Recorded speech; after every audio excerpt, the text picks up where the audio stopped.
Hi everyone, so today we're going to talk a little bit about white balance.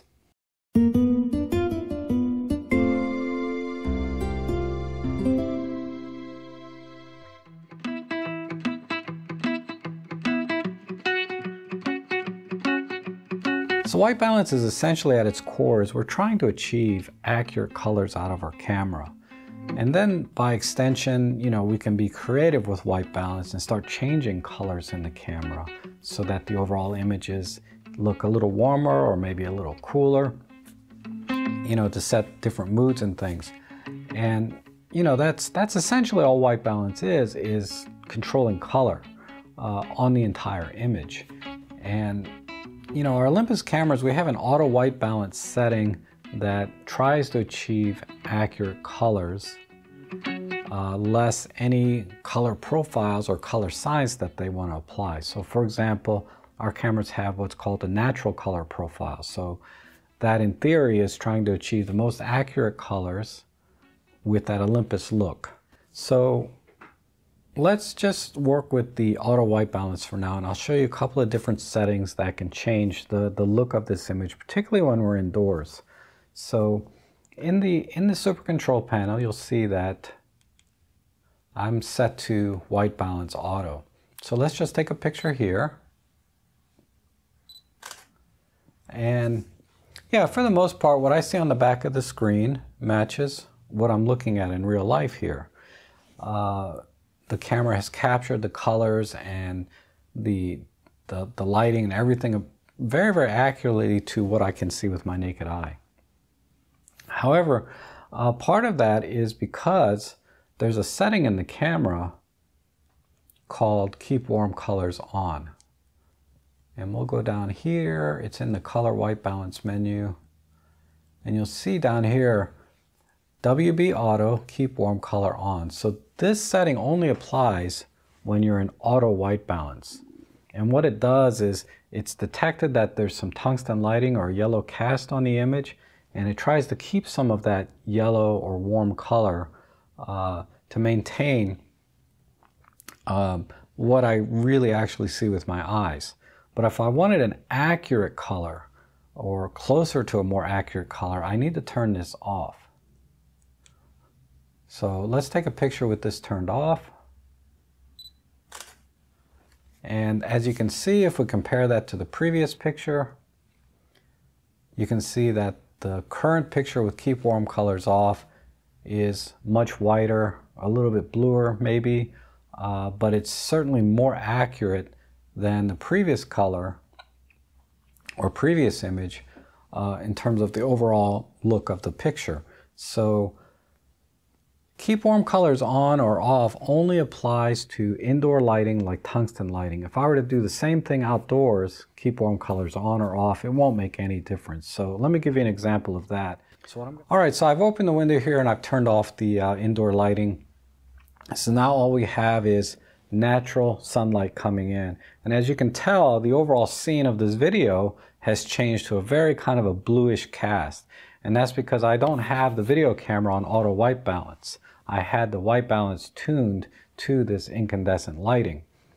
Now, let's go ahead and take a picture of the clown again.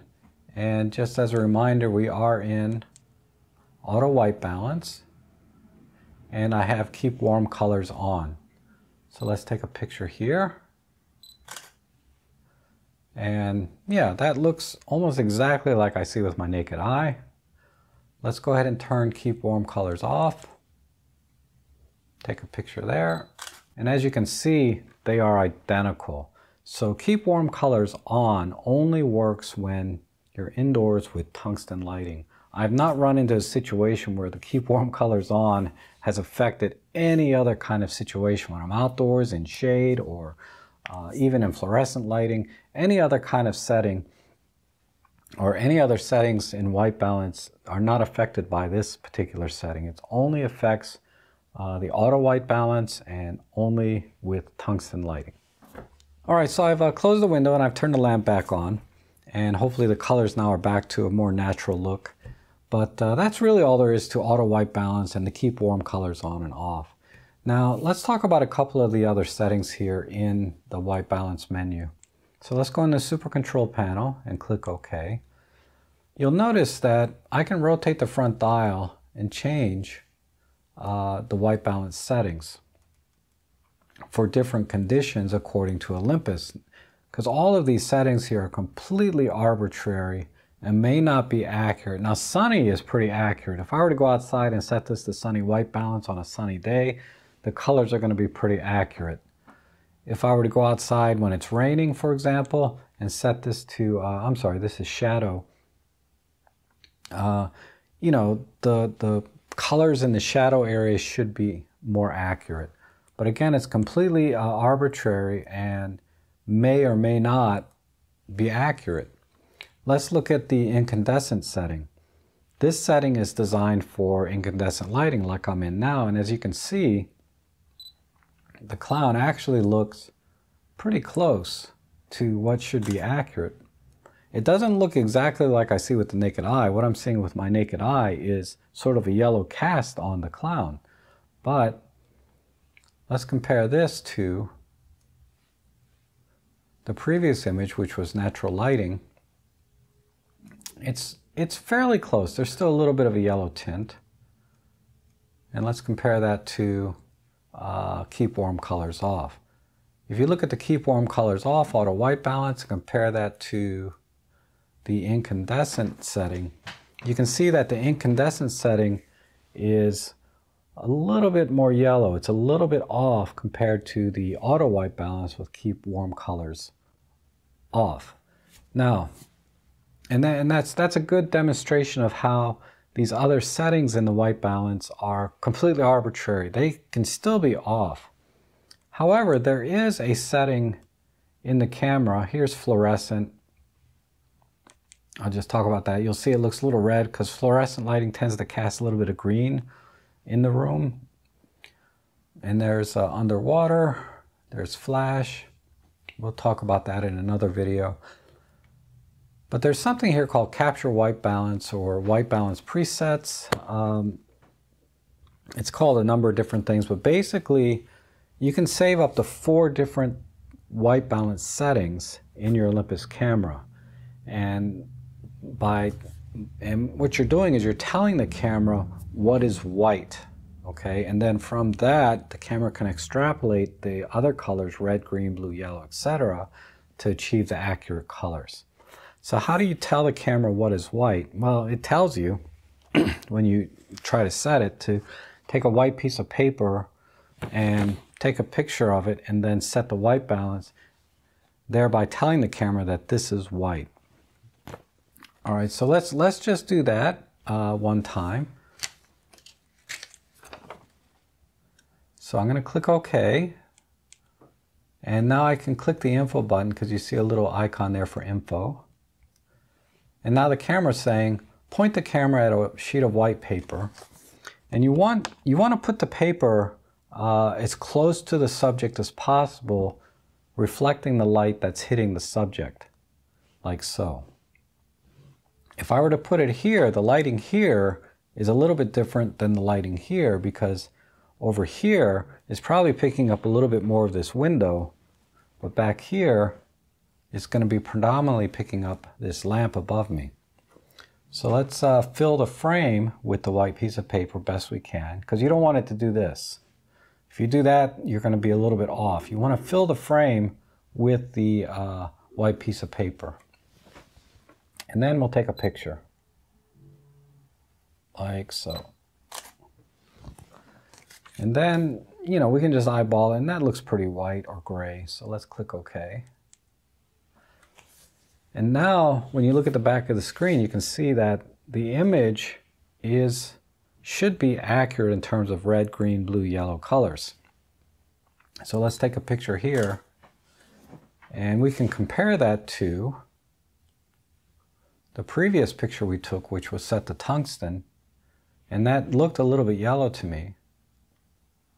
But this image here should be color accurate, relatively speaking, with the Olympus color science applied, like the natural color profile. You know, product photographers, they're going to use, you know, like I said, one of these color cards and software with X-Rite to try to achieve exactly precise colors.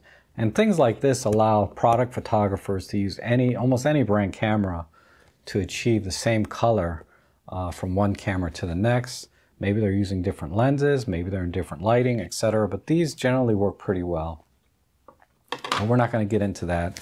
I just wanted to show you a very simple way to try to achieve accurate colors by using the capture white balance feature in the camera. All right, so let's go outside and do a couple of pictures that you might typically find yourself in when you're taking a picture with a camera, and you want to try to get the colors as accurate as possible on the subject. And we'll do a comparison between the auto white balance, the shadow white balance setting, and then doing a custom white balance and see if there's any difference.